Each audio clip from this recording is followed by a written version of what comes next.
Stress और anxiety, परेशानी वाली कैफियत आपके साथ रहती है और फौरी तौर पे आप खुद को रिलैक्स करना चाहते हैं, अपने ब्रेन को काम करना चाहते हैं, नर्वस सिस्टम को रीसेट करना चाहते हैं, सिर्फ और सिर्फ 30 सेकंड का ये काम आप कर लेंगे, आप देखेंगे कि स्ट्रेस जिस्म से इस तरह निकलेगा जिस तरह आप झाड़ू से कूड़ा निकाल के कमरे से बाहर फेंकते हैं। करना क्या है कि आपने जिस्म को झाड़ना है, अपने हाथ इस तरह रखने हैं और हाथों को ऐसे झाड़ना है।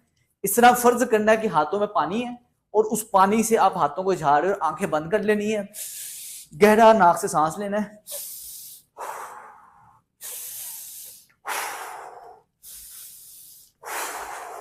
इसके बाद आपने इसी तरह अपने पाँव को इस तरह झाड़ना है। फर्ज करना है पाँव पे पानी है और इसको आप इस तरह झाड़ रहे हैं।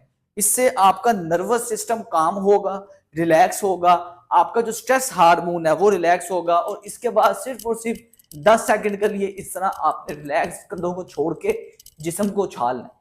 30 सेकंड के अंदर अंदर आपका स्ट्रेस का लेवल कम हो जाएगा, एंजाइटी का लेवल कम हो जाएगा। अगर आप डिप्रेसिव रहते हैं तो आपका मूड बेहतरी की तरफ आ जाएगा। कुछ भी नहीं करना, 30 सेकंड ये करें, आप देखेंगे स्ट्रेस, डिप्रेशन, एंजाइटी आपको देख के भाग जाएगी। अस्सलाम वालेकुम।